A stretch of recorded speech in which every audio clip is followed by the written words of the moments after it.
the plushie that I randomly model for you guys. Wait, which one? Yeah, this thing just scares the actual crap out of me. I think I'm gonna go with this guy because I think it'll be maybe a more tangible demo. Also, can we just talk about this lemon shark really quick?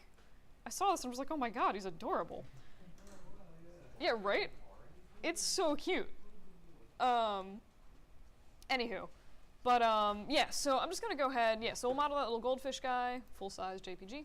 So I'm just gonna go ahead and really quick throw him in as a, well actually, I'd say throw him in as an orthographic, but this is not an orthographic, so the heck with it. I'll throw him in anyway, just so we have a reference to look at. Alright, so, let's import this little dude really quick. So the way I like to think about plushies is, they're kind of, like, yeah, it's a pretty organic shape, but there's things that you can do to it that kind of tie in with, how you oftentimes will think about topology for organic modeling later. So, front view, cool. All right, got my little fish. All right, so the gut reaction to making this little guy is probably, I would guess for a lot of you, maybe to start out with a sphere. I kind of hate spheres. I think they're evil. So here's my spiel on why spheres are like kind of awkward half the time for organic modeling. So that is enormous. All right. So a lot of times, like with a sphere, for one, organic modeling is all about control. I mean, half of modeling in general is all about controlling edge flow. So on a cube, that's fairly straightforward to do, right? So like if I were to add an edge loop in, you know, it's gonna just do like a nice little loop around my model in a very predictable and rational way. If I want to add an edge loop on a sphere, so I'm gonna throw that in, and you'll notice that like it doesn't go all the way around the model. It hits this try at the top, and then it just sort of stops. If I add another edge loop in, you can see it goes a little bit farther because this try is now a quad. It's like not horrible. As soon as I add this third loop, you can see that it's like wrapping around two faces of my sphere and getting like kind of ridiculous.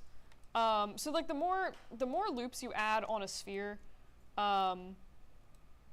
they end up starting wrapping around the sphere itself, which does make it really hard to control exactly where you're putting loops. And then apart from that, you also have to contend with that little like star that you'll see a lot of times on top of things, where it'll make like a little pull. So in this case, like if you're making this goldfish, he might have like a giant pull in the front of his face, which is like obviously not desirable because it's the front of his face. So does that make sense? Like kind of the, you know, difference between a cube and a sphere in this case? Cool. So one thing you guys can do if you're ever looking to make a sphere without using an actual sphere, you can make what's called a quad ball.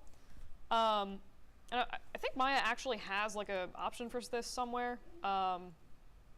I think actually if you make a sphere, you can call it quad ball or something weird, but usually if I need to make a quad ball, I just make a cube, and then I go to mesh, smooth. And you can see that it's sort of, it's adding some more geometry into this and like smushing it down so it's becoming more spherical. If I do it again, it actually looks like a sphere now. And I can smooth this, and there's not really going to be any place on this that's like pulling more than anywhere else because there's no giant stars in it. And I can still go through, and if I add edge loops in here, you still get a very predictable, reasonable looking edge flow. So if you guys ever need to, oh my god, I just got an update for we need to restart your computer in 300 minutes. Anyway, but yeah, so if you guys ever need to start with the sphere, I would recommend just like, even just making a cube and smoothing it down so you get a quad ball, because it'll make your life easier in the long run. So that's my weird little spiel on that. Any questions on that? Cool. All right, so I'm just gonna get rid of this, all of this. So plushies are kind of interesting, and again, kind of one of the reasons why I think they're interesting to do for organic modeling. This one's not as complex as some of the other ones, but They're interesting, again, in the sense that plushies are basically made from flat objects. If you think about it, like at one point, this was just a bunch of cut up scraps of flat cloth that were sewed together to make a 3D form. If you so desired, like if you ever, you know, looking at a plushie and you're like, I'm not really sure how to make this shape, it's kind of weird, look at where the seams are in that plushie. So in this case, like he has a little seam running down his body. This is actually a really good example. So like this little guy, Photoshop, I hate this computer. I emailed IT today and I was like, hey, the computers aren't opening images, please help. Because this is horrifying. But, so like if you look at this guy, you'll notice that he has pretty much like a flat little shape of cloth that's running just like the profile of his body. And then he has, it's a little hard to tell from this particular image, but the top of his body and the sort of curvature volume for his head is basically just a long triangle of cloth. And as it tapers towards the back, it just sort of makes his body thinner. So if you're ever struggling to make a shape, you're not like really sure quite exactly what to do. If it's a plushie, you can, again, look at the seam lines and kind of figure out how to make the thing. So in this case, I'm just gonna start with a cube, and I don't really have super functional orthographics, so I'm just gonna kind of wing it.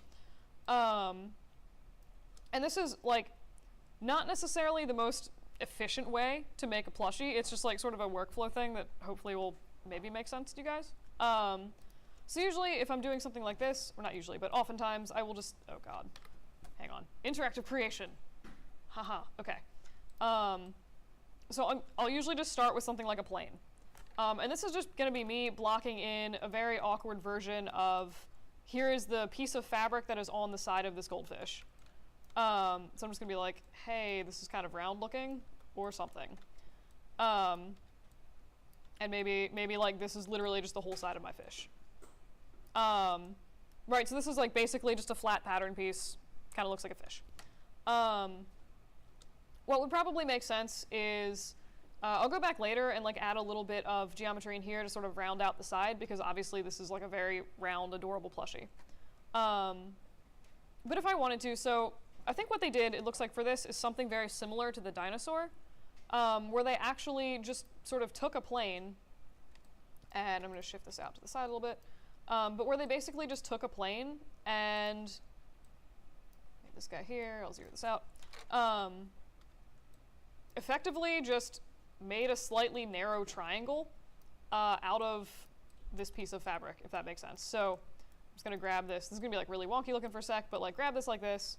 And this is probably something similar to the piece of cloth on the top of that goldfish. So what I would want to do here is, like right now, obviously this isn't really going to match up with this fish at all because there's like way more edge loops here. So I'm actually just going to go in, I think with my multi-cut tool, because I'm feeling like a spaz, and just cut in some lines into this plane. So you can see now I have some more lines up here. Actually, I'll work on this plane because it'll be easier for you guys to see. All right. So now I can just grab these and be like, cool, these sort of more or less line up with the edge loops in my fish, more or less. And I could go and just take this and sort of extrude it down, because it looks like that piece of fabric does sort of wrap along the bottom of the fish as well. Sort of just, you know, dragging this along. Cool.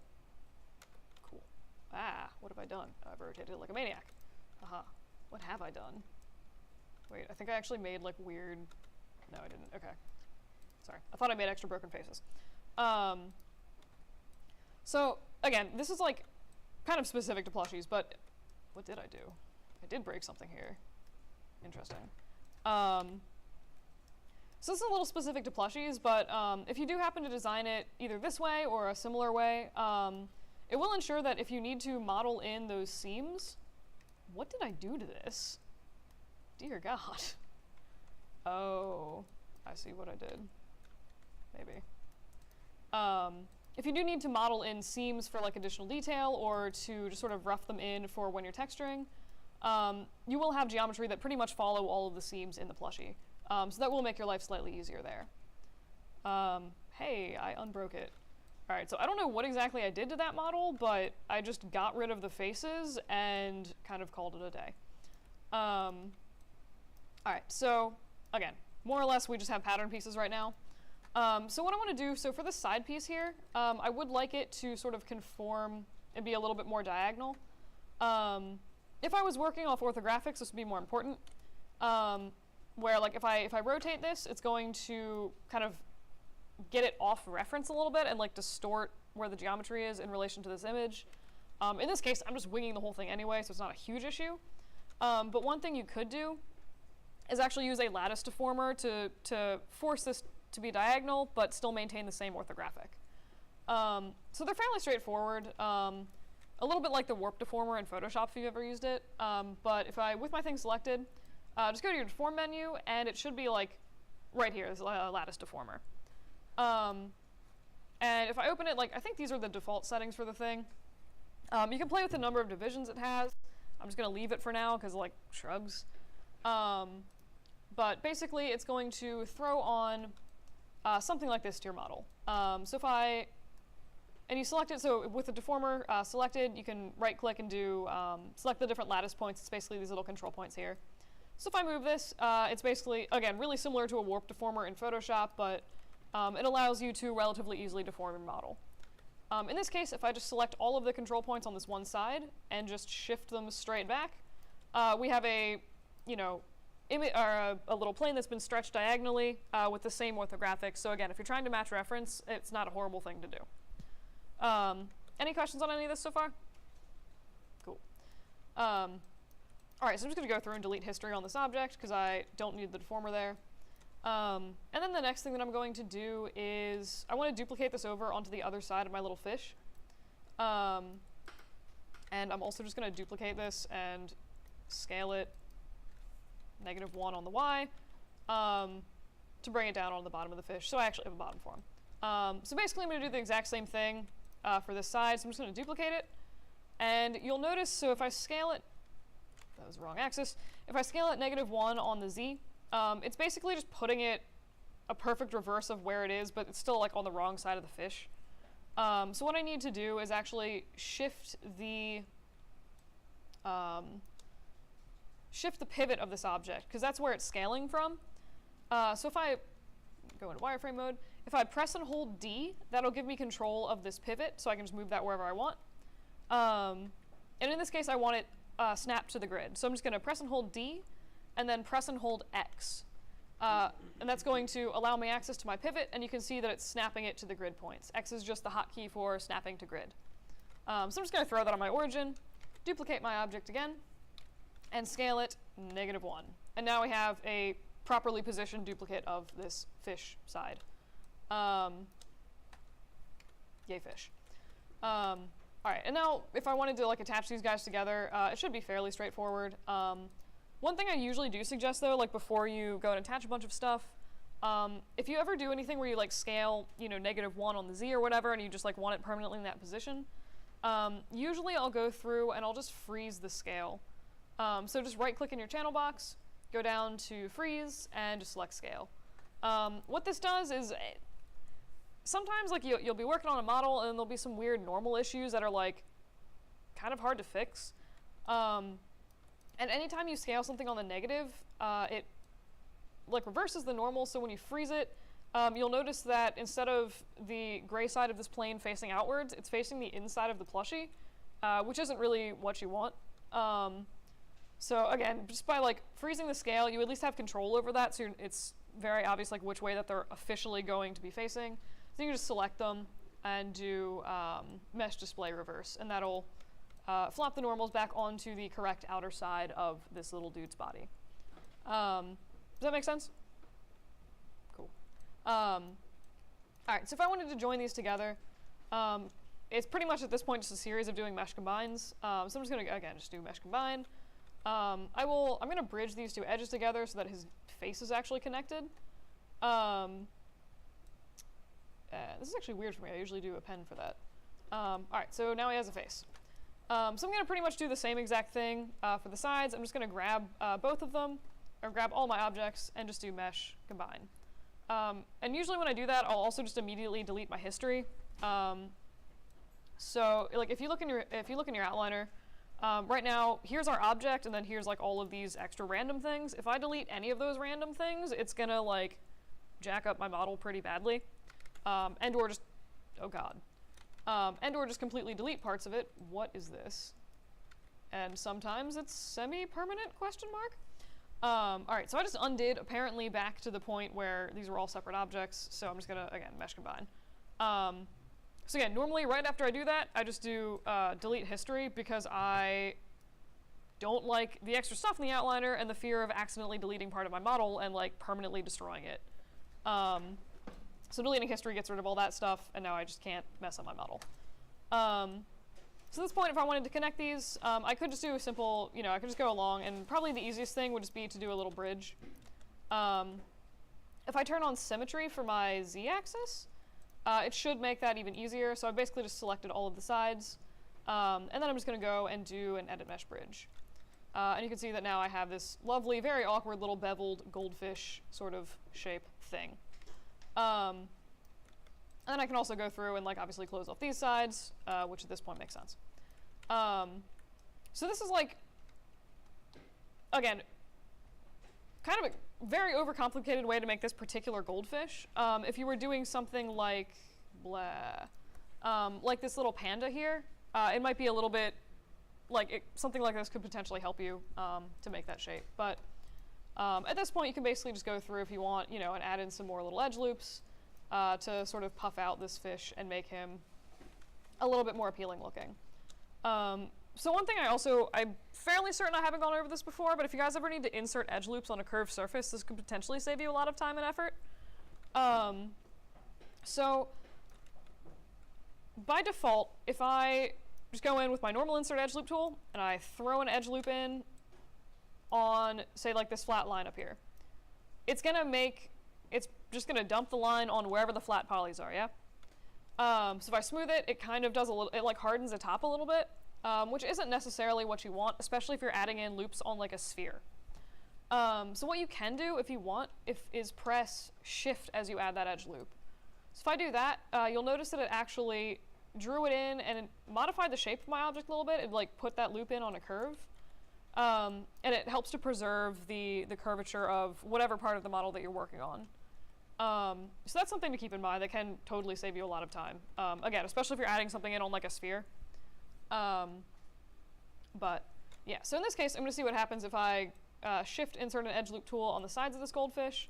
And it's actually gone through and pretty aggressively puffed out a side, but like in this case, I kind of like the way that looks. So I'm just going to kind of like leave that and call it reasonable. But at this point, if I wanted to, these won't line up super crazy close, but I could go in and be like, all right, what if I throw in like another little edge loop right in here, just for that seam, and then I could grab that and just sort of very gently extrude that in. And this is like obviously very aggressive, and he kind of looks like a football now. But if you do need to like model that seam, particularly if you're working with like a really thick cloth, like it's kind of hard to tell with fuzzier stuff. But you do have a very easy way to add in those seams. So again, for cloth stuff in particular, I like to look at modeling and UVing kind of in terms of how it was made in terms of like cloth shape. So if there's a seam in the object, just throw a seam there on the actual model. And then that also makes it really easy, like if I needed to go in and UV this guy, if this was made with some kind of pattern cloth, I could basically just cut him apart in these seams, and lay out my UVs effectively like the actual individual pieces of cloth pattern for the little fish's body. It's going to do a lot to hide your seams, but also make the breaks in your UV textures, like where your seams are in that texture, look a lot more realistic, because it's going to look like the plushie was actually sewn together out of multiple pieces of cloth. Does that make sense? Cool. And then for stuff like the fins, so again, plushies especially, I like to look at, how are the fins made. In this case, it's pretty much just like a flat little piece of cloth. Two of them sewn together, and then you stitch down the center. So in this case, I'd probably just start with a little plane in whatever the shape of the fin was, and then just extrude it out.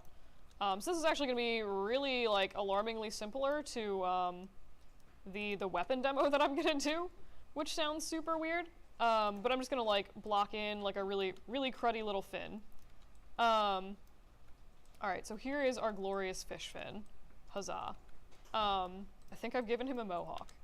All right, I'm not even paying attention to the orthographics at this point, but yeah, so like for the fin, again, pretty much like one piece of cloth. If I just take that whole object and extrude it, it then basically becomes 2 pieces of cloth, more or less. Throw an edge loop down the center, and then you have another really easy place to cut this for UVing, and it's also like the literal easiest thing to model ever. A lot of times if I'm just making something flat like this, I'll start with a plane instead of a cube. I don't know. For some reason, I just think it's easier, but again, preference of workflow. And then this would be something where, like, presumably there's a seam going down this fish's back somewhere. I would honestly totally just clip this into that seam. Maybe, like, pinch the model a little bit at the bottom and then just mush it through. Because that's pretty much how it was made. It was literally just sandwiched between 2 pieces of cloth. So that's, like, more or less my shtick on modeling plushies / organic shapes. A lot of times, again, you can just sort of start from a flat plane and like build out if you're not sure how to make the shape out of standard geometry like a cube. So are there any questions on this or like any other demos people want to see for plushie boys? All right. Cool. I don't feel the need to save that file. All right.